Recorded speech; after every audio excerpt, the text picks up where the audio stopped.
who are you? My name is Eifert. I'm from Hungary and I'm a one-mind dogs coach. So Anna, you've just been watching the medium team jumping course. Could you tell us something about it? It was a very challenging course because the handler had so many options. So first they had to choose the fastest line for their own dog and then decide about the handling technique. And the judge from Japanese, he's famous about the backside. So I think the course had like 4 or 5 backside jumps, and the whole thing required a lot of lead leg changes. So it was challenging both for dogs and people. And for example, the first sequence from 1 to 6, all these options and challenges were like nested to each other, because if you decide about 3, then it has an impact on 5, or you could backchain the whole thing.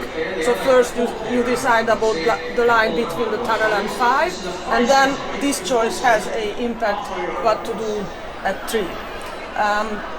It was interesting to see the handlers that they were playing already with the start line position, so they try to change the landing area or the turn over 1. And then we have seen, I think most of the people did a slicing line over 3, but I have seen also reps at 3. And then the same thing at 5, many slicing lines and a few reps. And already there was a lead leg change over whatever you did. The dog had to do a lead leg change over the second jump already. At 7, it was not a real backside because the tunnel was facing already the takeoff area, but it was still challenging, the slicing line for the dogs. Most of the handlers stayed outside on the takeoff side of the jump. Some handlers ran on the other side and did, for example, a German turn. 10, 11, 12, many handlers did a slicing line over 10, which could be faster for the dog, but then the dog should turn a little bit more over 11.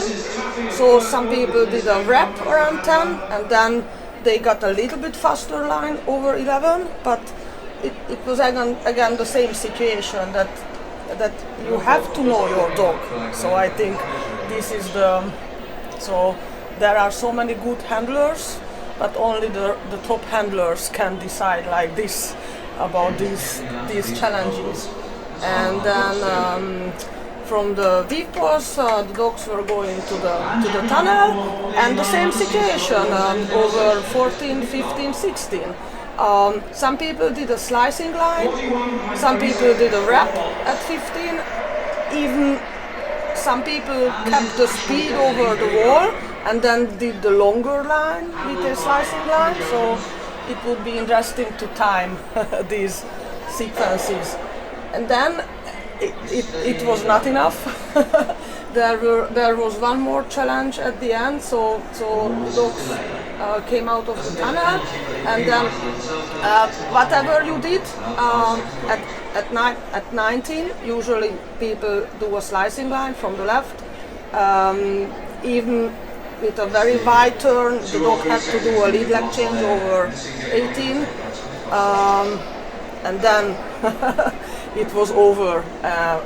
Unfortunately, I have seen one dog who knocked the last bar, so it's really, I felt sorry for that handler. A few people destroyed the jump at 15, so they kicked it or touched it, which is elimination, unfortunately. And just once the same thing happened at 19, that handler knocked the bar or the wing, and unfortunately it was E after a very nice run. So it was a very challenging course. Thank you, Anna.